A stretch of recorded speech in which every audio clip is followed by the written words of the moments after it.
Thank you, Mr. Speaker. Mr. Speaker, I rise in support of the bill. Today should be a great day for the House of Representatives here in Pennsylvania. After a session that has been marked by disagreements over many issues, taxes, spending, how to properly manage state government, we have an opportunity to support a great piece of legislation that does the following. It's nonpartisan. It's pro-taxpayer. It makes sure that the programs and services that our state agencies are operating actually serve eligible people so that they can get the help they deserve, and it's being built on national best practices. This is truly a win-win-win, which in the lawmaking business we understand is sometimes a rare occurrence. House Bill 1618 is nonpartisan. It builds on a great idea from former Democratic Governor Bob Casey, first implemented through an executive order. He saw the value in having a full-time watchdog working to find areas in the executive agencies where waste, fraud, and abuse might be occurring. He signed that executive order creating the Office of Inspector General, which has existed under every governor since that time. House Bill 1618 would take Governor Casey's original executive order and make it law, enhance the duties and the powers of this important post. There's not a good reason why Pennsylvania is one of a very few states, a minority of states, that does not have this important office already established in statute. To further promote bipartisanship, House Bill 1618 requires that 2/3 of the Senate approve the governor's nominee to be the Inspector General. What could be more fair than including both Republicans and Democrats in the General Assembly with the decision about who should serve in this post?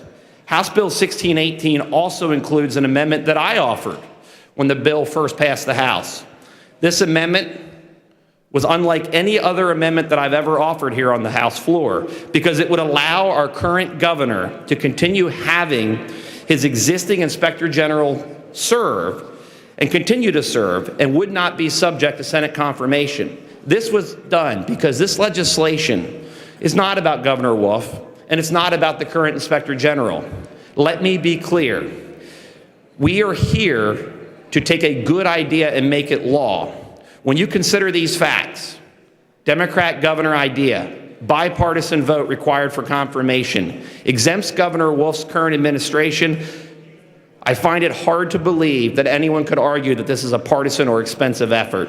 Instead, House Bill 1618 is intended to promote good government, finding fraud, waste, and abuse, misconduct, and malfeasance in state government. I'm sure that no one here would argue that that is okay and that our tax dollars being used in that way is a good thing.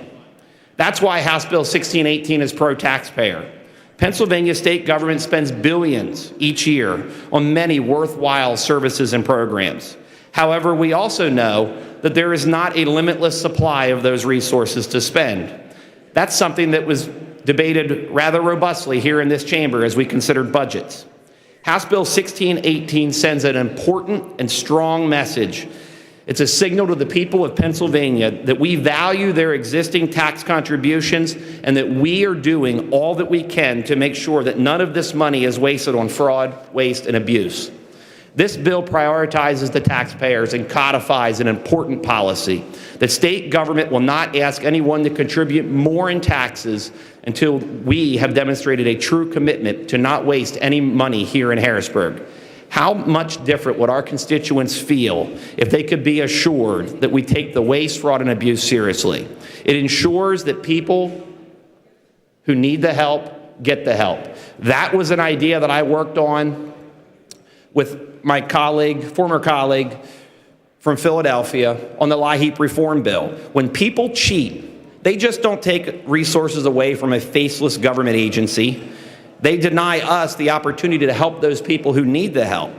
And for example, when people commit fraud by taking benefits that they're not eligible for, or when state government contractors fail to deliver on the agreement we made with them, or when state employees engage in misconduct, all things that the Inspector General would be empowered with, they're diverting our scarce resources away from our priorities in favor of benefiting themselves. And that can't be tolerated. I want to acknowledge the good work that the good lady from Lancaster County has done on this important legislation. I think passing this bill would send a strong and important message that the General Assembly can take a great idea in this case a Democratic one, and improve on it, promote it to the best interest of all Pennsylvanians so that we can use their resources that they have given us through their taxes in the most efficient manner possible. I think that's hopefully something that we all can agree on. I urge a yes vote.